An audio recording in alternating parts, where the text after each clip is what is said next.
अस्सलाम वालेकुम। तो पहले हमने डॉल्फिन का कुछ हिस्सा हम पढ़ चुके हैं पहले, और आज इसका आगे पढ़ेंगे। हमने पढ़े हैं कि इसके मुसन्निफ़ है डॉक्टर कमर शरीफ। डॉल्फिन की बनावट के बारे में हम पढ़ चुके हैं कि उसकी पीठ मटियाली सब्ज़ सियाह रंग की होती है, या उसकी जो पेट का रंग है वो हल्का गुलाबी होता है या सफ़ेद रंग का होता है, हम पढ़ चुके हैं। अब उसके आगे हम पढ़ेंगे। हमने पढ़े कि वो जब बड़े बड़े होते हैं, उसकी आँखें जो हैं वो सर के दोनों तरफ सिमत होती हैं। अब उसके आगे हम पढ़ेंगे यहाँ से। डॉल्फिन के दांत ग़िज़ा को चबा नहीं सकते। ये इसको अपना दिफा करने और शिकार करने में मदद देते हैं, और पानी में आवाज़ की लहरों को उसके अंदरूनी कान तक पहुँचाते हैं। इस तरह डॉल्फिन किसी चीज़ का सही मकाम मालूम कर लेती है। उसकी छूने की हिस्स बहुत तेज़ है, लेकिन सूंघने की क़ुव्वत बहुत कम होती है। उसकी ग़िज़ा मछलियाँ, झींगे और दूसरे आबी जानदार हैं। डॉल्फिन एक बहुत ज़हीन जानवर है। उसका दिमाग इंसान के दिमाग से बड़ा होता है। हमने ये पढ़े हैं कि डॉल्फिन के दांत जो है वो जब बड़े बड़े होते हैं, लेकिन जो उसके दांत है उससे ग़िज़ा वो चबा सकती नहीं है। दांत से ग़िज़ा नहीं चबाती है और वो डायरेक्ट निकाल लेती होगी। और जो उसके जो दांत है किस काम आते हैं, उसके अपना दिफा करने यानी अपनी हिफाजत करने, अपना बचाव करने के काम आते हैं। और शिकार पकड़ने में दांत उसके मदद करते हैं। अपने दांतों की मदद से वो अपना शिकार पकड़ती है।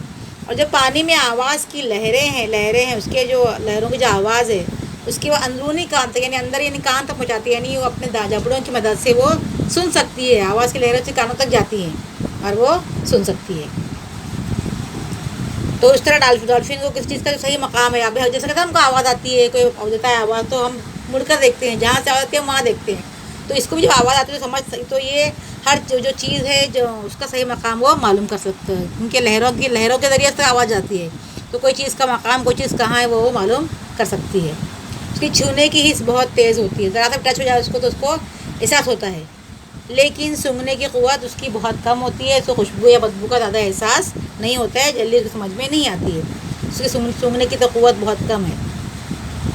इसकी ग़िज़ा क्या है, क्या खाती है वो? मछलियाँ, झींगे और दूसरे आबी जानदार मतलब पानी में जो जानदार रहते हैं वो उनको खाती है। जो पानी में रहते तो पानी के जानवर ही खाएगी। और डॉल्फिन कैसा जानवर है? एक ज़हीन जानवर है। ज़हीन मतलब मासूम है ना, बहुत ज़हन है इसके पास, जहन वाला यानी दिमाग वाला, बहुत ज़हीन है, बहुत दिमाग वाला जानवर है। उसका दिमाग इंसान के दिमाग से बड़ा होता है। उसका दिमाग जो है वो इंसान के दिमाग से बड़ा होता है। हमारे दिमाग से बड़ा दिमाग उसका होता है, साइज़ में उसका दिमाग बड़ा होता है। चलो आगे पढ़ेंगे। डॉल्फिन ग्रोह में रहना पसंद करती है। उनका एक ग्रोह 2 से 40 डॉल्फिनों पर मुश्तमिल होता है, लेकिन कभी कभी उनकी तादाद सैकड़ों तक पहुंच जाती है। डॉल्फिन अपने बच्चों और ग्रोह से सीटी के ज़रिए रब्त रखती है। साइंसदानों के मुताबिक हर डॉल्फिन की सीटी ग्रोह की दूसरी डॉल्फिन से मुख्तलिफ होती है। वो कई किस्म की आवाज़ें निकाल सकती है, इंसान की तरह हंस सकती है, सीटी बजा सकती है, शिकार का पीछा करते हुए गुर्राती है, शिकार पर काबू पाने पर खुशी से मियाँव की आवाज़ निकालती है, नेज़ दुश्मन को डराने के लिए ऊंची आवाज़ में चिल्लाती है। डॉल्फिन कई बार ऐसी आवाज़ें भी निकालती है जैसे कोई आदमी ज़ोर ज़ोर से बोल रहा हो। आदमी जब पलट कर देखता है तो किसी को न पाकर हैरान रह जाता है। डॉल्फिन कैसे रहना पसंद करती है? ग्रोह में मतलब ग्रुप में, अकेले रहना पसंद नहीं करती है। वो साथियों में अपने रहना पसंद करती है। उसका ग्रोह कितना बड़ा? कम से कम दो लोग उनके ग्रुप में होते हैं, 2 डॉल्फिन होती है, और उससे ज़्यादा 40 तक ज़्यादा होती हैं डॉल्फिन। कभी 2 होती हैं, 5 होती हैं, 7, 12, 15, 30, 40 डॉल्फिन की ग्रुप में होती हैं। तो कभी कभी उनकी तादाद सैकड़ों में पहुँच जाती है, कभी कभी वो 100 से ऊपर भी हो जाती हैं। तो कोई ग्रुप में 100 तक की तादाद की भी डॉल्फिनें होती हैं, 100 से ऊपर डॉल्फिनें भी होती हैं। अब वो अपने बच्चों से और गुरुओं से रब्त यानी कांटेक्ट, ताल्लुक़ कैसे रखती हैं? कैसे पता चलेगा कि ये डॉल्फिन हमारी है? तो वो सीटी के ज़रिए, तो सीटी बजाती है, समझ में आ जाता है कि ये डॉल्फिन कौन सी है, कहाँ पर है। तो और हर डॉल्फिन की सीटी, साइंसदानों का ऐसा कहना है कि हर डॉल्फिन की सीटी दूसरी डॉल्फिन से अलग होती है। दोनों की हर कोई भी 2 डॉल्फिन की सीटी सेम नहीं होती है। एक ग्रुप में जितनी डॉल्फिन की सीटी होती है सबकी सीटी अलग होती है। ये हर एक ग्रुप के तमाम डॉल्फिनों से, अगर 40 डॉल्फिन है तो 40 की सीटियाँ अलग अलग होंगी, ताकि समझ में आए किस डॉल्फिन की सीटी है। और वो मुख्तलिफ आवाज़ें निकालती हैं, अलग अलग किस्म की आवाज़ निकाल सकती हैं। वो इंसान की तरह सीटी बजा सकती हैं। डॉल्फिन सीटी बजाने भी आता है, इंसान भी ये सीटी बजा सकती हैं। शिकार जब पीछा करती है तो गुर्राती हैं। कैसे देखो बिल्ली, शेर की आवाज़ है, गुर्राता है शेर। और तुम कभी देखो बिल्ली अगर कोई उसकी चीज़ को झपटने आता है तो कैसे आवाज़ निकालती है, गुर्राती है। तो ये भी जब शिकार के पीछे भागती हैं, जब तो उनको गुर्राती हैं। और जब शिकार मिल जाता है, जब शिकार पे काबू पा लेती हैं, शिकार को जब ये पकड़ लेती हैं तो कैसी आवाज़ निकालती है, खुशी से मियाँव की आवाज़ निकालती हैं। कभी कभी वो लोग डराने, दुश्मन को डराने के लिए भी ऊंची आवाज़ में चिल्लाते हैं। दुश्मन यानी कोई दुश्मन होगा उनका समंदर में, तो वो कोई क्या डराती कैसे है, उनको ज़ोर से चिल्लाती हैं, तेज़ आवाज़ में चिल्लाती हैं। और डॉल्फिन कई बार ऐसी भी आवाज़ें निकालती है जैसे लगता है कि कोई दो लोग बात कर रहे हैं, 2 आदमी बात कर रहे हैं, ज़ोर ज़ोर से बोल रहे हैं। लेकिन जब देखेंगे, जब पलट कर देखेंगे तो कोई भी नज़र नहीं आता। तो जो इंसान जो आवाज़ सुनता है वो हैरान रह जाता है कि आवाज़ कहाँ से आ रही थी। डॉल्फिन और इंसान की दोस्ती के बहुत से वाक़यात मशहूर हैं। कदीम कहानियों और तस्वीरों में जो इशारे मिलते हैं, इनसे ये अंदाज़ा लगाया जा सकता है कि आज से 2500 साल पहले भी डॉल्फिन इंसानों से दोस्ती करने की आरज़ूमंद रहती थी। तो जो एक मरतबा एक आदमी एक शार्क मछली के घेरे में आ गया। शार्क इसके टुकड़े करने ही वाली थी कि वहाँ कुछ डॉल्फिनें पहुँच गईं। इनमें से एक ने इस आदमी को शार्क के चुंगल से छुड़ाकर अपनी पीठ पर बिठा लिया और तेज़ी से किनारे पर पहुँचा दिया। आदमी जैसे ही इसकी पीठ पर से उतरा, डॉल्फिन समंदर में गायब हो गई। तो एक मरतबा क्या हुआ, ये डॉल्फिन और इंसान की दोस्ती के बहुत से वाक़यात मशहूर है। बहुत पहले से डॉल्फिन और इंसान की दोस्ती के वाक़यात मशहूर हैं। बहुत कहानियाँ बनी हुई हैं इसके ऊपर। कदीम कहानियों और तस्वीरों में जो इशारे मिलते हैं, कदीम मतलब पुरानी कहानियाँ, पुरानी जो तस्वीरें बनी हुई हैं, तस्वीरें वगैरह जो उनसे में जो इशारे मिलते हैं उनको, उसमें डॉल्फिनें बनी हुई हैं। तो उनको देख के समझ में आता है या उनको पढ़ के समझ में आता है कि ये अंदाज़ा लगाया जा सकता है कि आज से तकरीबन 2500 साल पहले, यानी 2500 साल पहले भी डॉल्फिन इंसान से दोस्ती करने की आरज़ूमंद रहती थी, यानी ख्वाहिशमंद थी।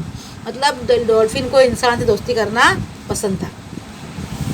अब एक वाक़या देखिए, एक मरतबा ऐसा हुआ कि एक आदमी शार्क मछली के घेरे में आ गया, शार्क मछली के जंगल में फंस गया। वो उसको टुकड़े करने वाली थी। शार्क इसको मारकर, शार्क मछली बहुत वो होती है, ताकतवर भी होती है, मजबूत भी होती है, और वो बड़े बड़े पानी के जहाज़ों के टुकड़े कर देती है। तो इंसान के भी टुकड़े वो कर सकती है, दांत उसके बहुत मजबूत रहते हैं।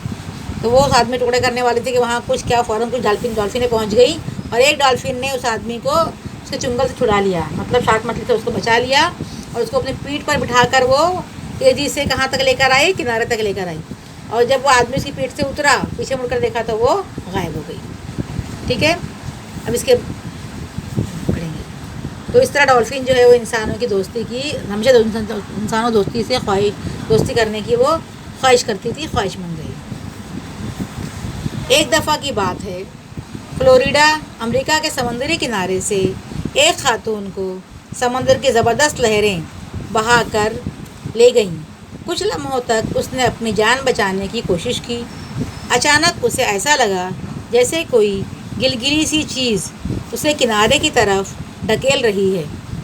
थोड़ी देर बाद उस खातून ने अपने आप को किनारे पर पाया।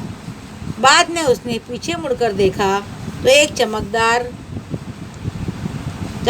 शय उसे तेज़ी से समंदर में गायब होती हुई नज़र आई। एक आदमी जो सारे वाक़े को देख रहा था बताया कि वो डॉल्फिन थी। अभी दिखाया कि फ्लोरिडा एक शहर है अमेरिका का।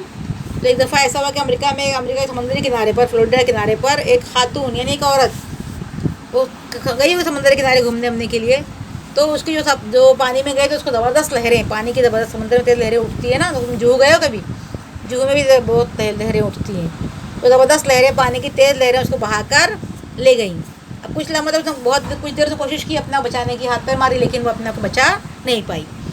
थोड़ी देर बाद क्या देखा उसने, हिम्मत हार गई। उसने अचानक उसको ऐसा लगा कोई गिलगिली चीज़, कोई नरम चीज़ उसको ढकेल रही है, क्योंकि कोई नरम चीज़ उसको आगे की तरफ, किनारे की तरफ ढकेल रही है। और वो ढकेलते ढकेलते उस किनारे की तरफ लेकर आ गई।